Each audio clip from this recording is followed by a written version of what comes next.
के शोरे ठंडे करने की कोशिशें जारी। आग से बचने के लिए फैक्ट्री की छत से कूदने वाला मजदूर जांबाग, एक झुलसकर जख्मी। बॉयलर फटने से धमाका हुआ, इमारत मलबे का ढेर बन गई। कराची के इलाके शेरशाह में कपड़े के गोदाम में लगी आग काबू में आ गई। रेस्क्यू ऑपरेशन में फायर ब्रिगेड की 8 गाड़ियों ने हिस्सा लिया।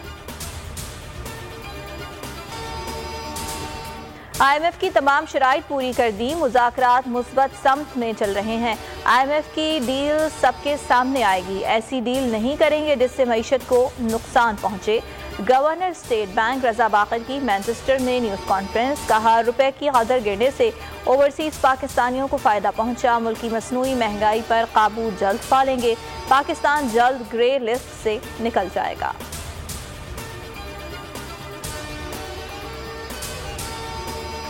मुल्क में कोरोना की शिद्दत में वाज़े कमी, मजीद 16 अमवात, तादाद 28,328 हो गई। 622 नए केसेस रिपोर्ट, शरह 1.40% रही।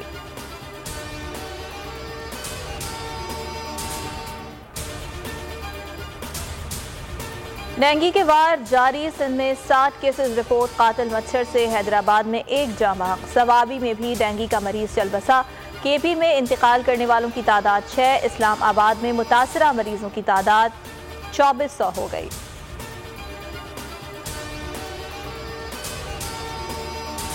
वज़ीर आला बलोचिस्तान के खिलाफ तहरीके अदम एतमाद पेश, 33 अरकान की हिमायत का ऐलान। तहरीके अदम एतमाद पर 25 अक्टूबर को वोटिंग होगी। नाराज अरकान का 5 अरकान को जबरी तौर पर लापता करने का इल्जाम, बाजियाबी के लिए अदालत जाने का ऐलान।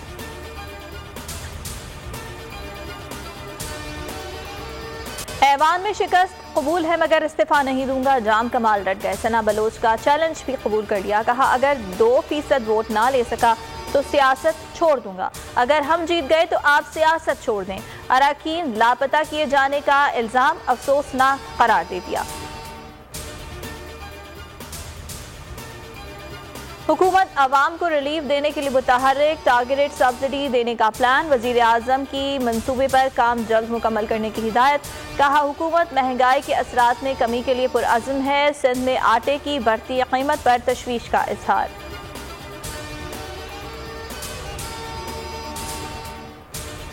कराची वालों के लिए अच्छी खबर, ग्रीन लाइन मंसूबे के लिए मजीद 40 बसों की खेप पहुंच गई। बसों से लदा बहरी जहाज कराची पोर्ट पर लंगर अंदाज। ग्रीन लाइन बसेस की तादाद 80 हो गए।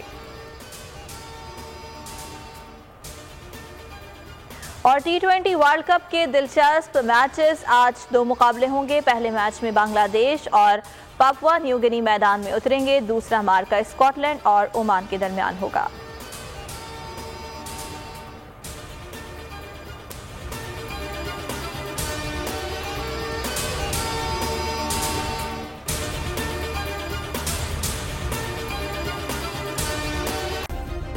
सब्सक्राइब करें और बेल दबाएं ताकि कोई खबर रह न जाए।